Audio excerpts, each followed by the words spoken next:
নমস্কার, আমি বৈশাখী। শিল্প সাহিত্য বাই বৈশাখী চ্যানেলের সকল শ্রোতা বন্ধুদের স্বাগত জানাই। আজ আপনাদের বলবো গল্প জীবন, জনি, যুদ্ধ। প্রাপ্তবয়স্ক শ্রোতা বন্ধুদের জন্য গল্প পাঠ এবং গল্প লেখায় আমি বৈশাখী বিশ্বাস দেবনাথ। গল্পটি প্রথম থেকে শেষ পর্যন্ত শুনবেন। ভালো লাগলে অবশ্যই লাইক করবেন, কমেন্ট করবেন, শেয়ার করবেন এবং আপনাদের প্রিয় চ্যানেল শিল্প সাহিত্য বাই বৈশাখী সাবস্ক্রাইব করে বেল বাটন প্রেস করে পাশে থাকতে একদম ভুলবেন না। বন্ধুরা, শিল্প সাহিত্য বাই বৈশাখী এখন চলে এসেছে ইউটিউব মিউজিক পডকাস্টে। ইচ্ছে করলে আপনারা সেখান থেকেও গল্প শুনতে পারেন এবং আপনাদের ব্যক্তিগত মতামত আমার সঙ্গে শেয়ার করতে পারেন। আজ আপনাদের বলবো গল্প জীবন, জনি, যুদ্ধ। গল্প পাঠ এবং গল্প লেখায় আমি বৈশাখী বিশ্বাস দেবনাথ। গল্পটি নিতান্তই প্রাপ্তবয়স্ক শ্রোতা বন্ধুদের জন্য। বন্ধুরা, যাদের গল্প ভালো লাগবে না তারা অবশ্যই এড়িয়ে যাবেন, আর যাদের ভালো লাগবে সেই সমস্ত শ্রোতা বন্ধুরা অবশ্যই তাদের মূল্যবান মন্তব্যটি আমায় জানাবেন, কারণ আপনাদের এক একটি মন্তব্য আমাকে গল্প লেখার জন্যে নতুন শক্তি যোগায়। আমি প্রথম থেকেই প্রত্যেকটি গল্পের শেষে কিছু না কিছু বোঝানোর চেষ্টা করি আপনাদের। হয়তো কোনো কোনো শ্রোতা বন্ধু সেটা বুঝে থাকেন, কেউ কেউ হয়তো বুঝে উঠতে পারেন না, তখনই একটা কুমন্তব্য করে বসেন। অনুরোধ করছি বারবার অবশ্যই আমার গল্পটিকে একটু বোঝার চেষ্টা করবেন এবং অবশ্যই মন্তব্য করে জানাবেন। আপনাদের মন্তব্য আমার কাছে প্রাণশক্তি। শুরু হচ্ছে আজকের গল্প জীবন, জনি, যুদ্ধ। গল্প পাঠ এবং গল্প লেখায় আমি বৈশাখী বিশ্বাস দেবনাথ। গল্পটি প্রাপ্তবয়স্ক শ্রোতা বন্ধুদের জন্যে। সকালে উঠেই দুয়ার খোলার সঙ্গে সঙ্গেই নববধূর রাঙা চরণে কোথায় পয়মন্তীর পায়ের ছাপ পড়বে তা নয়, উড়ু বেয়ে রক্তের ধারায় হোঁচট খেয়ে খেয়ে হাঁটছে নতুন বউটি। ঠোঁটের কষ বেয়ে তার রক্ত পড়ছে। গতকাল ফুলশয্যা ছিল তার। ভাঙা বোতলের যন্ত্রণা তার গোপন কুঞ্জে এখনো তাকে খোঁচা দিয়ে যাচ্ছে। কাউকে বলতে পারছে না, এক টুকরো কাঁচ বোধহয় আটকে রয়েছে সেইখানে, আর এখনো পর্যন্ত টপ টপ করে রক্ত পড়ছে। ফুলশয্যার রাতটা একটা সুন্দর মধুর রাত হিসাবে কল্পনা করা সত্ত্বেও পরের দিনে যে বিধক্ত যন্ত্রণা সহ্য করতে হবে এটা কল্পনা করতে পারেনি নববধূ। মদ্যপ অবস্থায় স্বামী ঘরে প্রবেশ করে। এরপর শরীরটাকে নিয়ে অকথ্য অত্যাচার শুরু করে। হাঁটতে হাঁটতে নববধূ পুষ্করিণীর কাছে এসে দাঁড়ায়, স্বচ্ছ জলে তার মুখ পরিষ্কার করে। সেখানেই চোখ পড়ে একটি উলঙ্গ নারীর দিকে, যার কাপড়টা খোলা, যার সমস্ত শরীরটা ভুলুণ্ঠিত, যার ঊর্ধ্বাঙ্গ নিম্নাঙ্গ সবটা জনপ্রকাশে, কিন্তু তার কাছে কেউ এগিয়ে যাচ্ছে না। মরা খাচ্ছে সে একটা কুকুরের। তার মুখ থেকে বেরোনো দুর্গন্ধ এই প্রকৃতিকে যেন জানান দিচ্ছে। ঘৃণা লেগে যায় মেয়েটির। দৌড়িয়ে পুষ্করিণীর পাশ থেকে আসতে যাবে, এমন সময় পেছন থেকে সেই নগ্ন মূর্তিটি তাকে জড়িয়ে ধরে। চিৎকার করে ওঠে বউটা, কিন্তু মুখ থেকে কোনো শব্দ তার গলা থেকে বার হচ্ছে না। আত্মারাম খাঁচা হয়ে কাঁপতে কাঁপতে পেছন ঘুরে তাকায়, দেখে তার উড়ু বেয়ে মেঝেতে গড়িয়ে যাওয়া মাটির মেঝেতে সেই রক্তের ধারাও চেটে চেটে খাচ্ছে সেই উলঙ্গ নারীটি পরম তৃপ্তিতে। ভয় লাগে নববধূর, ভয়। দিন সাতেক পরে সেই মহিলাটি মারা যায়। তার দেহটিকে সৎকার করা হয় না, ফেলে রাখা হয় মরা গ্রামের শ্মশানের কাছে। এই মরা গ্রাম রক্তিমার খুব চেনা গ্রাম, ওর জন্মভূমি। এই মহিলাটি আর কেউ নয়, এই গ্রামেরই পুরনো জমিদার, তার রক্ষিতা। ছিবড়ে করে তাকে শুষে ফেলে দেওয়া হয়েছে, খেতে পর্যন্ত দেওয়া হয়নি শেষ পর্যন্ত। ব্রিটিশ শাসনে নাকি এরকম অনেক মেয়েদেরকে তুলে আনা হতো, তারপর তাদেরকে নষ্ট করে ছেড়ে দেওয়া হতো। তারা বাঁচলো কি মরলো কেউ দেখতে যেত না, আর কালে কালে এই জন্যেই এই গ্রামের নাম হয়েছিল মরা খাকির গ্রাম। তবে এই মরা খাকিদের তৈরি যারা করেছে তারা কখনো মরা খেয়ে বাঁচেনি, বেঁচেছে যারা ওই অত্যাচারে তৈরি হয়েছে সেই সমস্ত নারী চরিত্রগুলো। নামের সাথে চরিত্র এবং গ্রাম সব কিছু মিলেমিশে একাকার হয়ে গিয়েছিল রক্তিমার। তবুও জীবনের শেষ বিন্দু পর্যন্ত লড়াই করাটাই সব থেকে বড় উপায়। পাঁচপথার একেবারে কান ঘেঁষে অবস্থান করছে একটা বিরাট বড় শ্মশান, আর সেই শ্মশান থেকেই গজখানেক দূরে একটা ছোট্ট গ্রাম। বলতে গেলে গুটি কতক ঘর বাড়িতেই মানুষের বসবাস। শহরের থেকে অনেকটাই দূরে এই ছোট্ট গ্রাম মরাপাড়া। গ্রামেরই এক কোণে একটা ছোট্ট বাড়ি, যেখানে বাস করত রক্তিমা। রক্তিমার নামের সঙ্গে সঙ্গে তার রূপের ছটা জগৎ সংসারে প্রকাশিত হবার পরপরই বিবাহের সিদ্ধান্ত নিয়ে নিলেন রক্তিমার বাবা। রক্তিমা একটি সুন্দরী মেয়ে, যার জীবনটা বহু প্রতিকূলতায় ভর্তি। মানসিক শক্তি আর আত্মবিশ্বাস প্রতিকূলতাকে যে জয় করতে সক্ষম তা রক্তিমার চরিত্র বিশ্লেষণ করা ছাড়া কেউ জানতে পারে না। হ্যাঁ রে, বিয়ে ঠিক হয়েছে শুনলাম তোর? রক্তিমার সব থেকে কাছের বান্ধবী প্রিয়াঙ্কা হে সব সময় ওর সাথে সহযোগিতা করে। হ্যাঁ, বিয়ে তো ঠিক হয়েছে, তাতে তোমার অসুবিধাটি কি বাপু? কুন্তলা দেবী রক্তিমার ঠাকুরমা, এক প্রজ্ঞাময়ী বৃদ্ধা। রক্তিমাকে ভেতরে ভেতরে তিনি প্রচণ্ড বেশি ভালোবাসেন এবং নাতনিকে জীবন শক্তি যোগান। রক্তিমার মুখটা রক্তিম হয়ে গিয়েছে, লজ্জায় লাল। তার বিয়ে হবে শুনে। গ্রামেরই পাঠশালাতে সামান্য স্কুলের ডিগ্রিটুকুই অর্জন হয়েছে রক্তিমা এবং প্রিয়াঙ্কা দুইজনেরই। প্রিয়াঙ্কার বাবা গ্রামের চাষি, রক্তিমার বাবা প্রফুল্লবাবু ওই চাষাদেরকেই নিজের হাতের মুঠোয় করে রাখেন। বলতে গেলে রক্তিমার বাবার আর্থিক অবস্থা সকলের থেকে ভালো। জমিদারের সাথে তার শেয়ানে শেয়ানে কোলাকুলি। তারপরে আফিমের ব্যবসা তো রয়েছেই, রয়েছে নীল চাষও। মাত্র বছর কয়েক হয়েছে ব্রিটিশরা এই দেশ ছেড়ে গেছে। তাছাড়া তো কতগুলো বছর রাজত্ব চালিয়ে চালিয়ে মাটি থেকে তার সমস্ত রসটুকু শোষণ করে নীল চাষ করতে বাধ্য করেছিল সকলকে। ওই সময় ব্যবসা ফুলে ফেপে উঠেছিল রক্তিমার বাবা প্রফুল্লবাবুর। প্রিয়াঙ্কার বাবা চাষ করতে চায়নি, শেষ পর্যন্ত নিজের মেয়ের ইজ্জতহানির ভয় দেখিয়ে বাপকে রাজি করায় উনি, যদিও প্রিয়াঙ্কা বা রক্তিমা তখন জন্মায়নি। ওইসব কথা ভুলে গিয়েই গ্রামের মানুষ নতুন করে জীবন চালাতে শুরু করেছে।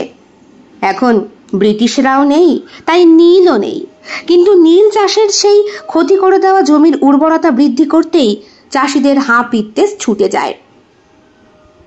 বিমল গ্রামের শিক্ষক। এই বিমল রক্তিমার জীবনে একটা বিরাট বড় গুরুত্বপূর্ণ ভূমিকা পালন করে।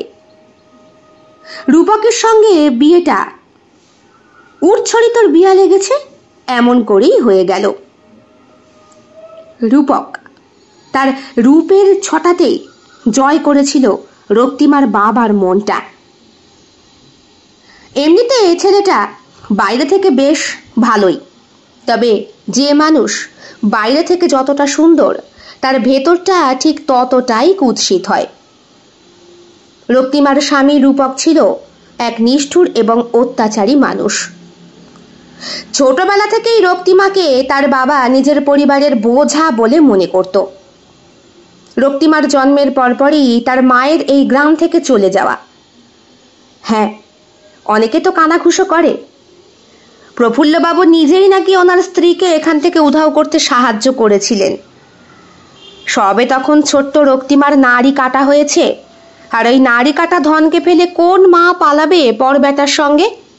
যেই দিন জন্ম সেই দিনই নাকি অন্য লোকের সঙ্গে উধাও, কি না মেয়ে হয়েছে তাই। কিন্তু অনেকেই বলে, না না, এ প্রফুল্লর মিথ্যে রটনা। সাদা সাদেকের জমিদার এই 10 বিঘে জমি ওর নামে লিখে দিল, এর পেছনে ওর বউটার ভূমিকা আছে। হ্যাঁ, যাই বলো না কেন, গ্রামের অন্যান্য সুন্দরীর থেকে মায়া ছিল সব থেকে আকর্ষণীয়। কালো হলে কি হবে, ওই বেড়াল চোখের চাহনি দিয়ে পুরুষের মনকে কাত করত, কিন্তু স্বভাব চরিত্রের দিকে কেউ কলঙ্ক লাগাতে পারবে নি। সাচ্চা সতী সাধ্যী মেয়ে, সে কিনা একটা ফুটফুটে মেয়ে মানুষের জন্ম দিয়ে উদাও হয়ে গেল নারী কেটে রক্ত অবস্থায়। আমার তো মনে হয় প্রফুল্লই ওকে পাচার করেছে, বিনিময়ে পেয়েছে অনেক টাকা আর জমি। তারপরই তো ফুলে পেঁপে উঠলো প্রফুল্লর ব্যবসা, বলো কি হে? কিন্তু কেউ বলতে পারে না। আমরা এরকম অনেক চরিত্রকেই আমাদের আশেপাশে দেখতে পাই, যারা টাকার জোরে নিজেদেরকে বাঁচিয়ে চলতে পারে। আমরাও প্রতিবাদ করতে পারি না সেই ব্যক্তির অর্থের জোরের কারণে।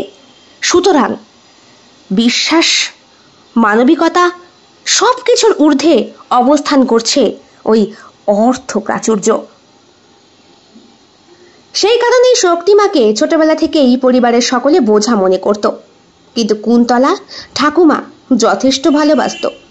বাপের সামনে তাকে লাঠি ঝাঁটা মারলেও পেছনে আদর করে ডেকে নাড়ুটা মোয়াটা উনিই খেতে দিতেন। রূপকের সাথে বিয়ে হয়েছিল রক্তিমার পারিবারিক সমস্ত প্রথা পালনের মাধ্যমে। সিঁদুরদানের সময় রক্তিমা টের পায় রূপক ওর মাথার ওপরে যেইভাবে সিঁদুর ভর্তি গাছ কৌটোটা ওর মাথার ওপর দিয়ে টান মেরেছিল, বেতের তৈরি ওই কৌটোটার সামান্য খোঁচায় সত্যি সত্যিই কপাল বেয়ে 2-1 ফোঁটা রক্ত গড়িয়ে পড়েছিল রক্তিমার। ভালোবাসা বা মমতার কোনো স্থান ছিল না সেইখানে। রূপক স্পষ্ট জানিয়ে দিয়েছিল প্রফুল্লবাবুকে, দেখুন বাবা, আমাদের বাড়ির নিয়ম আছে, বিয়ে করে সেই রাতেই বউকে নিয়ে যেতে হয়। কথাটার প্রতিবাদ করেছিলেন বৃদ্ধ কুন্তলা দেবী। কেশে কেশে বলেছিলেন, হো আবার কেমন তর নিয়ম? আমাদের বাড়িতে এমন নিয়ম নেই। মেয়ের বাড়ির নিয়ম মেনে যখন বিয়ে হয়েছে তখন আমাদের কথাই শেষ কথা। আহ মা, ও যখন নিয়ে যেতে চাইছে নিয়ে যাক না। তাছাড়া বিয়ে হয়ে গেলে মেয়ে বাপের ঘরে থাকতে নেই, ওতে অলক্ষী হয়। চুপ করে রক্তিমা তাকিয়েছিল তার বাবা প্রফুল্লর দিকে। মেয়ে দেখতে একেবারে মায়ের মতো হয়েছে। ওই একই রকম গায়ের রং, কটা চোখের চাহনি, মাথার চুল থেকে শরীরের গড়ন, নিটোল পুরো মা। যেন মনে হয় ওই মায়ার আত্মা ভর করে মাঝে মধ্যে ওই রক্তিমার শরীরের ওপর। বৃদ্ধ কুন্তলা দেবী যেহেতু ছেলেটা খায় পড়েন, তাই ওনার আর প্রতিবাদ করার ক্ষমতা থাকে না। কথা মাফিক সেই দিনই বিদায় করে দেওয়া হয় রক্তিমাকে, যেন বাপের বাড়ির ল্যাটা চুকে গিয়েছে। এইবার রিল্যাক্সে থাকবে বাপ। বাপ তো একা থাকে না, তার সঙ্গে অষ্টসখীও থাকে। রক্তিমাকে তারা কেউ সহ্য করতে পারে না। নিজের আখের গোছানোর জন্যই সাত তাড়াতাড়ি মেয়েকে বিয়ে দিয়ে দিলেন এত কাছের সন্তানটাকে, প্রফুল্লবাবু। ফুলশয্যার রাতটা বিভৎসভাবে কেটেছিল রক্তিমার জীবনে। ও বুঝতে পেরেছিল ওর সুখের আশা সম্পূর্ণ বৃথা। বাড়িতে পা দেওয়ার সঙ্গে সঙ্গেই শ্বশুর মশাই এবং শাশুড়ি মা সোনার গয়না চেক করতে বসেছিলেন, আর তার সঙ্গে সঙ্গে আত্মীয় স্বজন। রূপক বাড়ির একমাত্র ছেলে, পেশায় সে একজন স্কুল শিক্ষক, অথচ তার আচার আচরণে তা এতটুকু প্রকাশ পায় না। এখনকার পাঠশালা তখনকার পাঠশালার মতো অবস্থান ছিল না। তখন মাস্টারদের মাইনে ছিল নিতান্তই খুব কম। লোকে যা দিত তাতেই তাদের সংসার চলতো। আর রূপকের মাস্টারি করা নেহাত খেয়ালের বসে। পৈতৃক সম্পত্তির কোনো অভাব নেই। আখের গোছানো জমিদার রূপকের বাবা রঞ্জনবাবু। মেয়ের গলার অল্প পরিমাণের গয়নায় ধিক্কার শুনতে হয়েছিল সেই দিন। ওই দিন প্রথম বুঝতে পারে রক্তিমা বাপমা তুল্যে অপমান করলে গায়ে কতটা লাগে। যতই বাপমা সম্মান না করুক না কেন, পেটের ভেতর একটা মোচড় দিয়ে ওঠে বাবা আর মাকে গালাগালি দিলে। তার ওপরে কাঁচা খিস্তি, কান দুটো ঝালাপালা ধরে গিয়েছিল রক্তিমার। তবুও রক্তরাঙা আলতা পায়ে এসে শ্বশুর বাড়িতে তার শ্রীচরণ রাখে। বাড়িতে ঢুকে বুঝতে পারে আত্মীয় স্বজন খুব একটা নেই। বিরাট বড় বাড়িতে ছড়িয়ে রয়েছে অসংখ্য শরিক। এদের সাথে মনে হয় এদের কোনো মিল নেই। ভেতরটা বুঝলে বাইরের দিকটা বোঝাই যায় না। ভেতরে সবটা ভাঙা চোরা, মানে ভাগ বাটোয়ারা করা সম্পত্তি, আর বাইরে থেকে বিরাট বড় 5 তলা দালান, যার অন্দরমহলটা সম্পূর্ণ ফাঁপা বাঁশের মতো। ফাঁপা বাঁশে শব্দ বেশি, হেও ঠিক তাই। ওকে পরিপাটি করে সাজিয়ে যখন ঘরের মধ্যে প্রবেশ করানো হয়, তখন রক্তিমার ষষ্ঠ ইন্দ্রিয় জানাচ্ছিল আজ সে ভালোবাসায় আপ্লুত হবে। কিন্তু রাত্রি গড়িয়ে ভোরের দিকে মদ্যপ রূপক যখন ঘরের দুয়ারে এসে দাঁড়ায় এবং গড়গড়িয়ে বমি করে দেয়, তখন রক্তিমার স্বপ্ন ভঙ্গ হয়। এরপর থেকে প্রত্যেক দিন রাতে ওই মদ্যপ অবস্থাতেই বাড়ি ফিরত রূপক, আর রক্তিমার ওপর চলতে শুরু করে অকথ্য অত্যাচার। প্রথম দিন রক্তিমা বেঁচে গিয়েছিল মদ্যপ স্বামীর হাত থেকে, নিজের হাতে এটো পরিষ্কার করেছিল, পোশাক আশাক পরিবর্তন করিয়ে দিয়েছিল। দ্বিতীয় দিন অষ্টমঙ্গলায় বাড়ি আসার কথা, কিন্তু কেউ নিতে আসেনি দেখে আর যাওয়া হয়নি রক্তিমার। এই বাড়ির 4 দেওয়ালের মধ্যেই নিজেকে আবদ্ধ করে রেখেছিল সে, প্রাসাদের মধ্যে বন্দি রানীদের মতো। শরীকে কেউ কথা বলে না। রক্তিমাকে দালানের কাছে এসে দাঁড়াতে দেখলেই প্রত্যেকের দরজা জানালা বন্ধ করে দেয়। বাড়ির মধ্যে লুকিয়ে থাকা কোনো রহস্য যেটা ওরা রক্তিমার সামনে প্রকাশ করতে চায় না। একদিন তো রীতিমতো হাতে মদের বোতল আর একটা বাঁশের কঞ্চি নিয়ে প্রবেশ করে তার স্বামী রূপক। মারতে শুরু করে রক্তিমাকে। চিৎকার করছিল সে, শাশুড়ি মাকে ডেকেছিল, শ্বশুর মশাইকেও। ওনারা 2 জন মন্দির দর্শন করতে গিয়েছিল। বাড়ির লক্ষ্মীকে অত্যাচারে রেখে মন্দির দর্শন করে ঠাকুর লাভ কখনোই সম্ভব হয় না, রক্তিমা বিশ্বাস করত। ওর গালে যখন ওর স্বামীর 5 আঙুলের চড়ের দাগ, ওর তলপেটের কাছটায় যখন চিনচিনিয়ে ব্যথা, তখন ওর প্রথম মায়ের কথা বেশি মনে পড়ে। জন্মের পর মাকে দেখতে পায়নি রক্তিমা। মায়ের কথা বাবাকে জিজ্ঞেস করলেই বাবার মুখ থেকে খিস্তি ছাড়া ভালো কোনো সম্বোধন সে শোনেনি। অথচ আজকে এই মাকে ছাড়া যেন এই দুর্বল শরীরটা চলছে না। রূপকের অত্যাচারের মাত্রা দিন দিন বাড়তেই থাকে। একদিন সহ্য করতে না পেরে রক্তিমা তার শাশুড়ি মায়ের পায়ে পড়ে, বলে, মা, আপনার ছেলেকে একটু বোঝান, আমাকে শেষ করে দিল। প্রত্যেক দিন মারে, অত্যাচার করে। আমি যে আর পারছি না মা, আমি ওর স্ত্রী, বেবুসে নই, একটু বোঝান না। হুক্কো টানছিলেন বসে তিনি, লাথি মেরে সরিয়ে দিলেন রক্তিমাকে। ছিটকে গিয়ে পড়ল সে দুয়ারের কাছে। পুরুষ মানুষ ওরকমই হয়, এসব সয়ে নিয়ে অভ্যাস করে ফেলো বাবু। তাছাড়া আমার বড় বৌমা তো এখনো আসেনি। আকাশ থেকে পড়েছিল রক্তিমা। বড় বৌমা? হ্যাঁ, বাচ্চা বিয়েতে গেছে, তা মাস 2-3 হয়ে গেল। 6 মাস পূর্তি হলে অন্নপ্রাশন হলেই চলে আসবে। মেয়ে হয়েছে। রাগ হয়েছিল আমার ছেলের, তাই ভাবলাম আর একটা বিয়ে দিয়ে যদি শান্ত করতে পারি। তা তোমার তো বাপু রূপ আছে, শরীরটা তো নেই, কি করে আমার ছেলে সুখ পাবে বলো? শাশুড়ি মায়ের মুখে এমন মন্তব্য, তার উপরে দ্বিতীয় স্ত্রী। রক্তিমা ভাবতে পারে না ওর সাথে ঠিক কতটা প্রতারণা করা হয়েছে। হ্যাঁ, আমি কদিনের জন্য একটু বাপের বাড়িতে বেড়াতে যেতে চাই। বাপের বাড়ি? হ্যাঁ, তো যাও। তোমায় বাধা দিয়েছে কে? অষ্টমঙ্গলায় তো তোমার বাপটা এলো না তোমায় নিতে। তা এখন কি একা একাই যাবে, নাকি গাড়ির ব্যবস্থা করব? না মা, আমার উপর আপনাদের অনেক কৃপা বর্ষিত হয়েছে। বেশি কৃপা করতে গেলে আমি সহ্য করতে পারবো না, আমি একাই পারবো যেতে। গ্রামে প্রবেশ করার পরে শ্মশানটার কাছে বেশ খানিকক্ষণ দাঁড়িয়েছিল রক্তিমা। নিজের শরীরটাকে নিয়ে চিন্তা করছিল। এইখানেই তো মানুষের শরীর বিলীন হয় আত্মার সাথে। আচ্ছা, তার এই খুবলে খাওয়া শরীরটা কোনো পশুতে গ্রহণ করবে কি? গ্রামবাসীরা কেউ কিছু জানলেও বলার প্রয়োজন বোধ করেনি। রক্তিমার প্রতিবাদ করার শক্তি ছিল না। সে শুধু কান্না করত আর নিজের ভাগ্যকেই কেবলমাত্র দোষারোপ করত। এদিকে ওর বান্ধবী প্রিয়াঙ্কারও নাকি বিয়ে ঠিক হয়েছে। প্রিয়াঙ্কা একমাত্র ব্যক্তি যে কিনা ওর যন্ত্রণাটাকে উপশম করতে পারে। বাপের বাড়িতে আসার পরে বাবার কাছে কৈফিয়ত দিতে দিতে রক্তিমা শেষ। সে কেন একা এসেছে, অত ভালো জামাইকে ফেলে শ্বশুর বাড়ি ফেলে? বৃদ্ধ কুন্তলা দেবী বেশ অসুস্থ, এই খবরটুকু দেওয়ার প্রয়োজন বোধ করেনি তার বাবা। বাড়িতে এসে রক্তিমা তার বাবাকে পায়নি। তিনি কাছারি বাড়িতে গিয়েছিলেন, আজ দিন 15 সেখানেই রয়েছেন। রক্তিমা বুঝতে পারে বাবা তো সেই টানে একা একা যায়নি, নিয়ে গিয়েছে তার অষ্ট সখীকেও। বাবার স্বভাব চরিত্র একদম নষ্ট হয়ে গিয়েছে। কার কাছে বলবে দুটো মনের কথা? হ্যাঁ রে, তোরও নাকি বিয়ে ঠিক হয়েছে? প্রিয়াঙ্কার বাড়িতে সন্ধ্যেবেলা গিয়ে হাজির হয় রক্তিমা।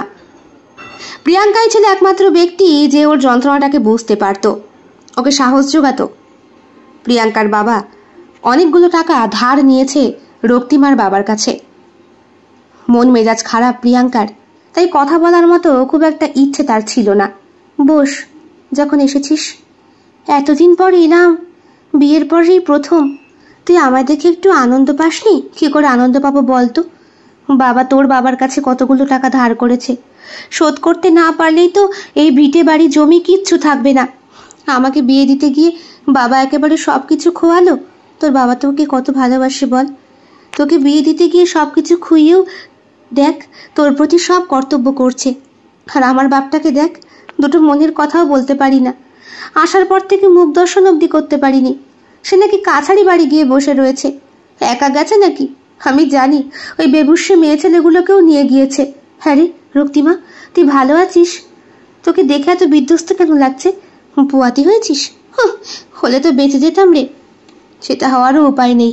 কেন? বর ভালোবাসে না? ভালোবাসে, তবে নিজেকে দিয়ে না, বাঁশের কঞ্চি দিয়ে, মদের বোতল দিয়ে, আরো কত কি দিয়ে। দোকান চেপে বসে পড়ে প্রিয়াঙ্কা। কি বলছিস? হ্যাঁ, শহর থেকে নাকি শিখেছে। এসব নাকি নীল চোখের মানুষগুলো ব্যবহার করত, বিদেশিরা। হ্যাঁ, আমার ওপর সেগুলোই প্রয়োগ করে দেখে। আমি কিছু বলি না, সহ্য করতে করতে এখন সবটাই মেনে নিয়েছি, আর অসুবিধে হয় না রে। প্রিয়াঙ্কা তাকিয়ে থাকে ওর দিকে।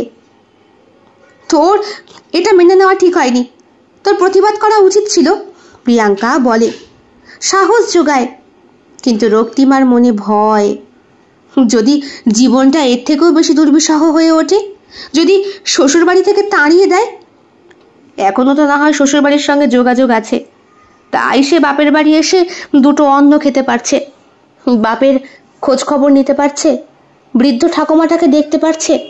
কিন্তু যদি শ্বশুর বাড়ি থেকে কখনো বলে আমাকে ত্যাগ করে দিয়েছে, তখন কি হবে? সেই দিন রাতে, আচ্ছা ঠাম্মি, তোমার বিবাহিত জীবন কেমন ছিল?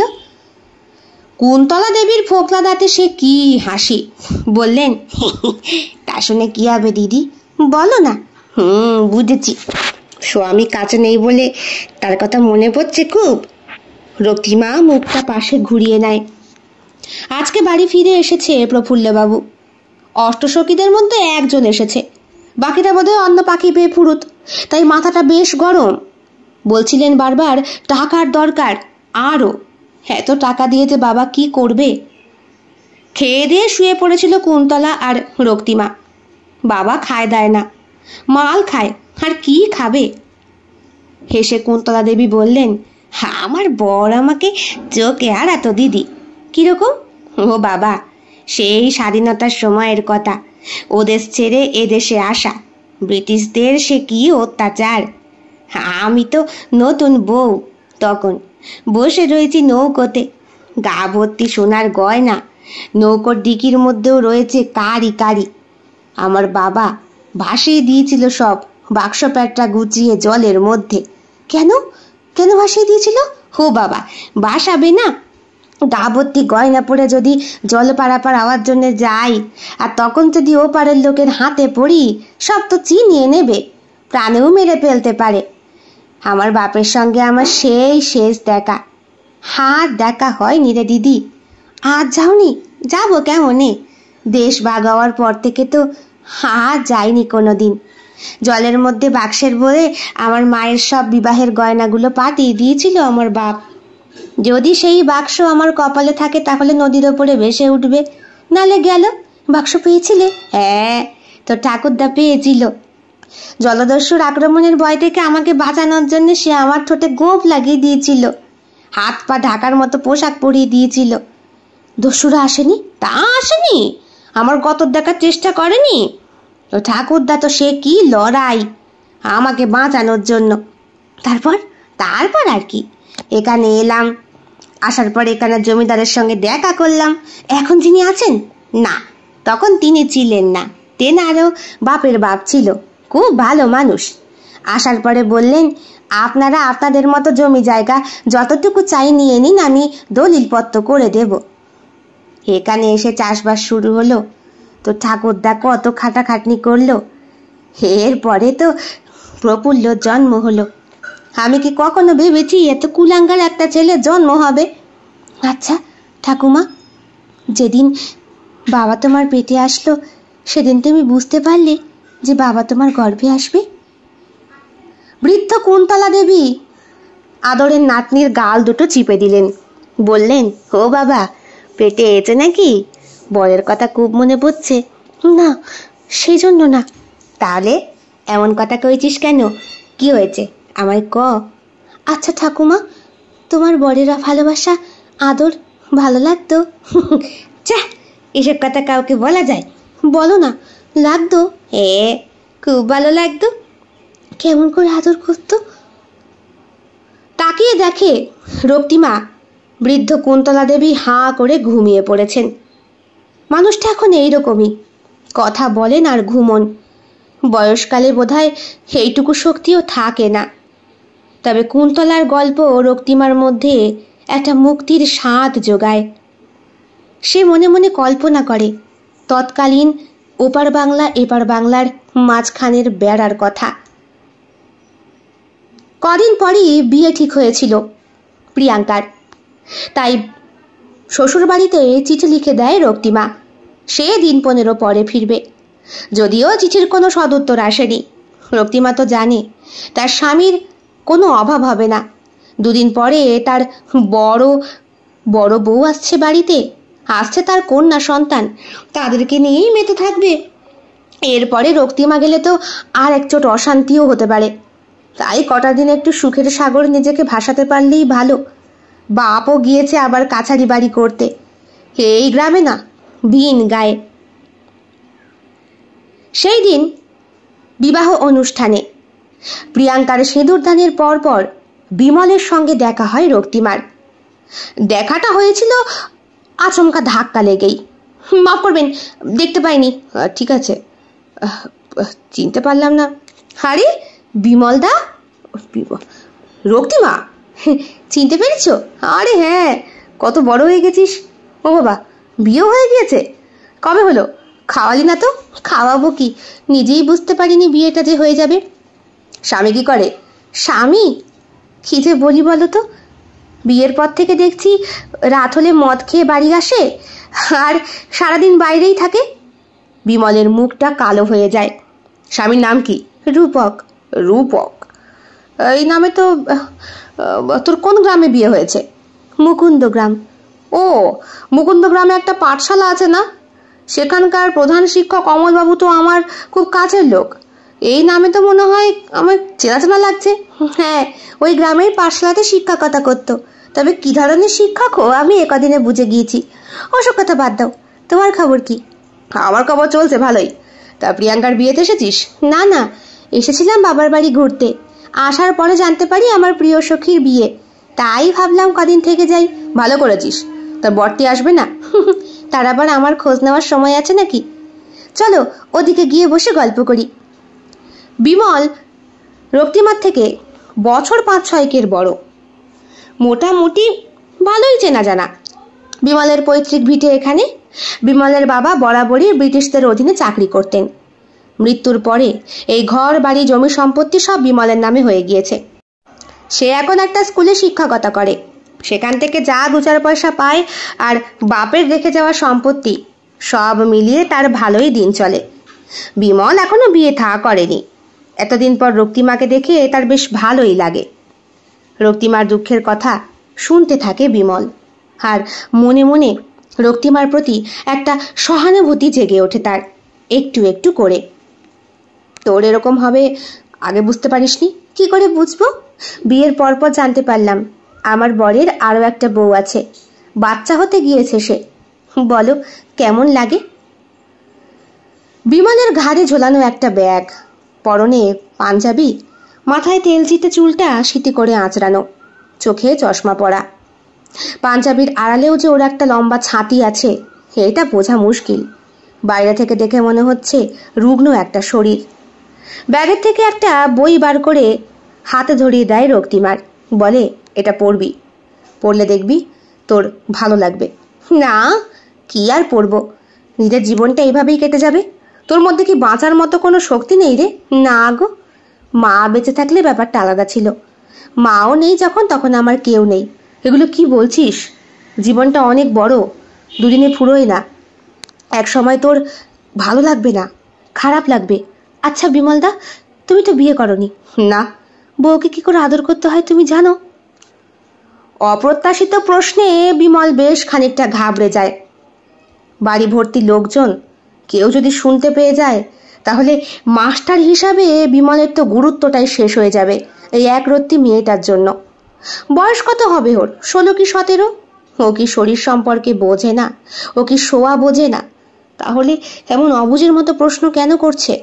কেন, কি হয়েছে বলতো? না, পুরুষ মানুষের শরীরটা আমি আজ পর্যন্ত দেখিনি। আমাকেই যা অত্যাচার করেছে, দেখার আশাটাও করি না, লজ্জায় চোখটা বন্ধ হয়ে যায় তো। তবুও তোমাকে কাছের মানুষ ভেবে জিজ্ঞেস করলাম। প্রিয়াঙ্কার তো বিয়ে হলো, এরপর তো প্রিয়াঙ্কাও বছর খানেক পরে পোয়াতি হবে, বলো। ওরও বাচ্চা বিয়ে, স্বামী স্ত্রী মিলে সুখে সংসার করবে। আমার কপালটা তো পোড়া কেন বিমলদা?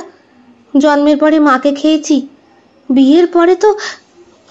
রক্তিমার চোখের কোণায় জমে থাকা জলটা বিমলের দৃষ্টির আড়াল হয় না। একদিন আসিস। যাব, কিন্তু সেদিন আমাকে তুমি বোঝাবে কি করে ভালোবাসতে হয়। ভয়ে বিমল চুপ করে থাকে। রক্তিমা তাকিয়ে রয়েছে বিমলের দু চোখের ঠিক মাঝখানে, বলে, হ্যাঁ, আমি আমি জানতে চাই, আমি আমি আমি জানতে চাই, আমাকে দেবে তো জানিয়ে? বিমল ঘাড় নাড়ে। সেই দিন রাত্রেবেলায় খোঁজ পায় সে, আজকে নাকি তার স্বামী তাকে নিতে আসবে। খবরটা কি আনন্দের নাকি দুঃখের বুঝতে পারে না রক্তিমা। রক্তিমা মনে মনে প্রতিজ্ঞা করে, না, ওকে ওকে সত্যি মুক্তি পেতে হবে। একটা আত্মবিশ্বাস ওর মনের মধ্যে জেগে উঠতে শুরু করে বিমলের সঙ্গে দেখা হওয়ার পর। সেই দিন রাতে সত্যি সত্যি ওকে নিতে আসে ওর বর রূপক। আজ আর মাল খেয়ে সে আসেনি, রীতিমতো শক্ত সামর্থ্য পরিপূর্ণ পুরুষ মানুষ। যেমন ভাবে ওকে বিয়ে করতে বিবাহ আসরে এসেছিল রূপক, ঠিক সেইভাবে আজ অনেক দিন পর নিজের স্বামীকে এতটা ভদ্রসভ্যভাবে দেখে অবাক হয়ে যায় রক্তিমা। কোথায় গিয়েছিলে? আমার বান্ধবীর বিয়েতে। বাহ, বেশ সুন্দর করে তো সেজেছ। রক্তিমা স্বামীর এইটুকু প্রশংসাতেই আপ্লুত হয়ে যায়। স্বামীকে ডেকে ঘরে বসায় বৃদ্ধা কুন্তলা দেবী। যতটুকু পারেন জামাইকে আদর আপ্যায়ন করার চেষ্টা করেন। রক্তিমার মনে মনে ভয় হচ্ছে, সে কি জিজ্ঞেস করবে যে তার বড় বউয়ের কথা? আমতা আমতা করে রক্তিমা বলে, আমি শুনলাম আমার বড়দি নাকি ফিরে এসেছে। বড়দি? হ্যাঁ, আপনার প্রথম পক্ষের স্ত্রী। ও ইন্দিরা? না না, ওকে কে আনতে যাবে? সে নাকি একটা মেয়ে বিয়েছে। ওসব ধার আমি ধারি না। তাছাড়া মেয়ে মানুষ মানে একটা জঞ্জাল। তাই? কেন? ও বাবা, জঞ্জাল না, খাইয়ে পরিয়ে বড় করো, তারপরে সুপাত্রে দান করো, আবার দানের সময় সেই পাত্রকেও দান সামগ্রী দাও, জমি দাও, জায়গা দাও, অর্থ দাও। দেখ, সব কেউ করে নাকি? আমার বাবা ছেলে চাই, একটা সুন্দর ছেলে হবে, সম্পত্তি যা আছে সব ছেলের নামে করে। ও, রক্তিমা ওইটুকুই শুধু বলে। সেই দিন রাত্রে রক্তিমা চুপ করে শুয়েছিল ওর ঠাকুমার কোলের কাছে। শত তাড়িয়েও কুন্তলা দেবী ওকে বরের কাছে পাঠাতে পারেনি, শুধু বলেছে, না, আমার ওইসব দিন চলছে, আমি ওর কাছে এখন যাব না। রক্তিমা তো জানে গেলে তো ভালোবাসা নয়, তার পরিবর্তে আরো অনেক অশান্তি আর যন্ত্রণা লুকিয়ে আছে। ঠাকুমা ঘুমিয়ে পড়ার পর গুটি গুটি পায়ে এসে নিজের ঘরের দিকে যায়, যেখানে ঘুমিয়ে রয়েছে রূপক। রূপক গভীর ঘুমে ডুবে গেলে রক্তিমা ওর সমস্ত সঞ্চয়, যেগুলো ওর আলমারির মধ্যে ছিল, সেগুলো আস্তে করে বার করে।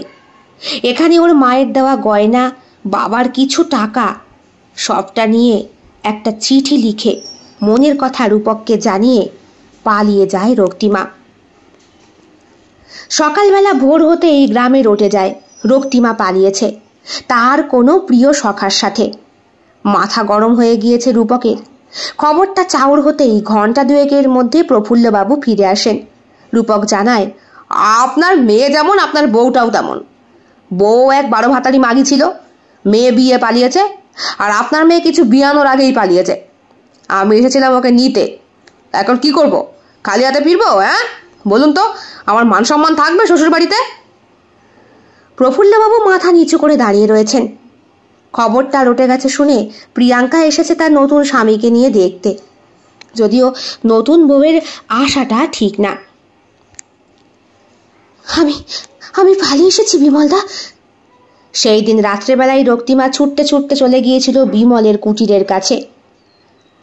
বাঁশের কঞ্চি দিয়ে ঘেরা একটা দ্বিতল বাড়ি, বেশ খানিকটা জায়গা নিয়ে। এই বাড়িটা বিমল মাস্টারের, সবাই জানে। পাকা বাড়ি, তৎকালীন সময়ে ছাদের বাড়ি, সুতরাং বেশ অর্থ খরচ করে তৈরি করা। বিমল থতমত অবস্থায় তাকিয়ে থাকে রক্তিমার চোখের দিকে। আয় আয়, ভেতরে আয়। দরজা খুলে তাকে ঘরের ভেতর ঢুকিয়ে নেয়। এগুলো কি নিয়ে এসেছিস? এগুলো আমার শেষ সম্বল, আমার মায়ের কটা গয়না আর বাপের লকার থেকে। ছি ছি ছি, তুই চুরি করে নিয়ে এসেছিস? আমাকে একটু ভালোবাসো না গো, আমি সত্যিই সেটা পেতে চাই। কিন্তু পাগলের মতো এগুলো কি বলছিস পাগলি? তোর বিয়ে হয়ে গিয়েছে, তোর বরই এখন সব। তুমিও এটা বলছো? দেখ, এইভাবে তুই পালিয়ে এসেছিস, সকাল হলেই সবাই যদি আমার বাড়িতে আসে তখন আমি কি কৈফিয়ত দেব? বলবে, আর কৈফিয়ত দেওয়ার কি আছে? তুমিও আমার সঙ্গে চলো, এখানে যা আছে তাতে আমাদের বেশ চলে যাবে, অন্তত বছর কয়েক তো। তারপর কি হবে? তুই জানিস না জীবনটা কত কষ্টের, কত কঠিন? চুপ করে তাকিয়ে থাকে রক্তিমা বিমলের দিকে। চশমার পেছনের মানুষটাকে এখন চিনতে পারছে না রক্তিমা। প্রিয়াঙ্কার বিয়েতে দেখা হওয়া মানুষটার স্বভাব চরিত্র একটু অন্যরকম ছিল, এই মানুষটা আরেক রকম। বিমল ওর কাছে এগিয়ে আসে, ওর কাঁধে ঝাঁকুনি মেরে বলে, বল কেন এরকম করছিস? শোন, লক্ষ্মী মেয়ে হয়ে এখন তুই বাড়ি যা গিয়ে। তার মানে তুমি এত কিছু পেলেও আমাকে তুমি ভালোবাসবে না, আমাকে বোঝাবে না ভালোবাসা কি জিনিস? পাগলি, কি বলছিস এগুলো? দেখ, তুই বাড়ি যা, তুই ভুল করছিস। রক্তিমা, তুই বাড়ি যা, লক্ষ্মী মেয়ে তুই বাড়ি যা, বারবার বলে বিমল। রক্তিমা বলে, না, আমি ওই পশুটার কাছে কিছুতেই ফেরত যাব না, কিছুতেই না। ও আমাকে সারা রাত ধরে মেরে আমার সারা গায়ে দাগ করে দিয়েছে। দেখবে তুমি। বুকের আঁচলটা সরাতেই দেখতে পায় বিমল ওর সারা শরীরে চাবুকের দাগ, অজস্র ক্ষত সেখানে। কিছু কিছু জায়গা শুকিয়ে গিয়েছে, কিছু কিছু জায়গা এখনো বেশ লাল। মাথার খোলা চুলটা ঘাড়ের ওপরে তোলার সঙ্গে সঙ্গেই গলার কাছেও দাঁত এবং নখের দাগটা। ইস, এগুলো কি? এগুলো সব আমার স্বামী সোহাগের চিহ্ন। আচ্ছা, বররা বুঝি এরকম হয়? বলো না গো, বলো না। বারবার কাতর স্বরে জিজ্ঞেস করে রক্তিমা। বিমল ওর আঁচলটা বুকের ওপরে তুলে দেয়, বুকের মাঝখানে ওকে টেনে নিয়ে আদর সোহাগ কণ্ঠে বলে, তুই একটু বিশ্রাম নে। কিছু খাবি? খেয়ে এসেছিস? আমার পেট ভরা, কিন্তু মনটা ভরা নেই। আমি এখন কি করব? আমাকে বলে দাও, আমি কি করব? কান্নায় ভেঙে পড়ে রক্তিমা। বিমল বলে, লক্ষ্মীর মতো হয়ে বাড়ি যা, বাড়ি গিয়ে জ্যাঠামশাইকে সব খুলে বল, দেখ ঠিক হয়ে যাবে। না, বাবা আমাকে বোঝে না, বাবা আমাকে পছন্দ করে না। আমাকে তুমি বলে দাও, আমাকে তুমি বলে দাও। তুমি মাস্টার, তুমি গুরু, তুমি ছাড়া আমাকে কে বোঝাবে? বিমল চুপ করে তাকিয়ে থাকে রক্তিমার চোখের দিকে। ওর কালো চোখের পেছনে ওই মণি দুটো বেশ উজ্জ্বল, আর মাথার কোকড়া ছাড়া চুল, সিঁথির সিঁদুর আর চওড়া কপালের টিপটা, সব মিলিয়ে লাবণ্যময়ী মেয়েটার মুখের দিকে তাকালে যে কোনো পুরুষ মানুষই ভালোবাসতে বাধ্য। বিমলেরও হয়তো ইচ্ছে করছে এখন একটু ভালোবাসতে, কিন্তু আদতে তো রক্তিমার শরীরটা নষ্ট হয়ে গিয়েছে না। সে তার স্বামীর মাধ্যমে ধর্ষিত। হয়তো তার স্বামী তাকে সম্পূর্ণ সোহাগ করতে পারে না, হয়তো তার উপরে অত্যাচার করে, কিন্তু এটাই চিরন্তন। আর যেই মেয়ে নোংরা হয়ে গিয়েছে, সেই মেয়েকে একটা সাচ্চা পুরুষ মানুষ, যে আজ পর্যন্ত কোনো নারী শরীরকে ছোঁয়নি, তার পক্ষে মেনে নেওয়াটা বেশ দুষ্কর। পুঁথিগত বিদ্যা বিমলের যথেষ্ট আছে। সে শিক্ষিত, তার পরিবারও শিক্ষিত, তার বাবা মা তাকে সংস্কারে বড় করেছে, কিন্তু এই সংস্কারটা দেয়নি যে এই সংস্কারে একটা নষ্ট হয়ে যাওয়া মেয়েকে বরণ করে নেওয়া যায়। রক্তিমার আসল পরিচয়টা এখন শাঁখা সিঁদুর পরা সধবা মানুষও নয়, আবার শাঁখা সিঁদুরহীনা বিধবা মানুষও নয়। দুই মধ্যবর্তী স্থানে আটকে থাকা একটা শরীর আর আত্মা নিয়ে দাঁড়িয়ে রয়েছে একটা মানুষ, যে ভালোবাসার আস্বাদ খুঁজে পেতে চায়, কিন্তু তাকে ভালোবাসতে আপত্তি রয়েছে বিমলের। বিমলের জায়গায় অন্য কোনো পুরুষ মানুষ থাকতো, যারা বেবুস্য মানুষের শরীর নিয়ে দিন রাত কেনাবেচা করছে, তাদের কাছে গেলে হয়তো পরিপূর্ণভাবে ভালোবাসাটা পেতে পারত রক্তিমা, অর্থের বিনিময়ে। সেইখানেও ধান্দা চলে, ভালোবাসা চলে না। রক্তিমার মুখটাকে হাতের মাঝখানে নিয়ে বিমল কি বলবে বুঝতে পারে না। রক্তিমার চোখ দুটো তখনও টলটল করছে, বুকের আঁচলটা সরে গিয়েছে তৎক্ষণাৎ। বিমলের ইচ্ছে করছিল ওর ওষ্ঠে নিজেকে ডুবিয়ে দিতে, কিন্তু নিজের পৌরুষত্ব কোথায় গিয়ে যেন প্রবল আঘাত আনে। এরই মধ্যে গ্রামে রব উঠে যায় একটা শোরগোলের শব্দ। কোথায় বাড়িতে যেন বোম পড়েছে। আবার আবার কি তারা আসছে? না, এখনো স্বাধীনতা সংগ্রামীরা মরেনি, তাদের প্রাপ্য অধিকার এখনো তারা অর্জন করতে চায়। পালা, পালিয়ে যা। আমি মেয়ে মানুষ হয়ে এত রাতে পালাবো? হ্যাঁ, পালিয়ে যা। তাছাড়া তোকে কেউ নষ্ট করবে না বা ছোবে না, তুই এমনিতেই নষ্ট। তার উপরে বিমলদা, এ তুমি কি বলছো? হ্যাঁ, ঠিকই বলছি। এক্ষুনি আমার বাড়ির সামনে দিয়েই ছেলেপেলের দল যাবে, তাদের মধ্যে তুই মিশে যা। তুই পারবি ওদের সঙ্গে থাকতে, কারণ তুই নোংরা হয়ে গেছিস। তুই তোর স্বামী পরিত্যক্তা, যে কিনা বরকেও নিজের আঁচলে বেঁধে রাখতে পারে না, সেই মেয়ে মানুষ আবার মেয়ে মানুষ নাকি? কথাটা বলে বিমল, আর এই কথাটা বলতে ওর ঠোঁটে এতটুকু বাঁধে না। রক্তিমা অবাক দৃষ্টিতে বিমলের চোখে চোখ রাখে। চোখের কোণার জল শুকিয়ে গিয়েছে, তবুও হেসে বলে, নিজের পরিচয়টা দেখিয়েই দিলে তুমি। আমি জানতাম তুমি এই কথাটাই বলবে। তুমি তো একজন শিক্ষক, আমিও পড়াশোনা করেছি, তবে শিক্ষা গ্রহণ করে নতুন পৃথিবী নির্মাণ করার মতো মানসিকতা তোমার নেই। গুরুরা নাকি তাদের শিষ্যদেরকে শিক্ষা শেখায়, মেয়েদেরকে স্বাধীনতা শেখায়, তোমার মধ্যে তো সেটুকুও নেই। দেখ, তোর কাছ থেকে এখন আমি জ্ঞানের কথা শুনতে চাই না। এক, তুই আমাকে ফাঁসাতে এখানে এসেছিস, তার উপরে তুই আছিস এখানে যদি এটা গ্রামের কেউ জানতে পারে, বিশেষ করে তোর বাবা, একটা নরকেকো পিশাচ, আমাকে তো শেষ করে দেবে। রক্তিমা আবার রিয়ালাইজ করে, এত অপমান করার পরেও বাপ তুলে কথা বললে মেয়েদের কোথায় গিয়ে যেন একটা জোর আঘাত লাগে। নারীর কাছে পেটের কাজটা কেমন যেন মোচড় দিয়ে ওঠে, মাথার মধ্যেও ভন ভন করে।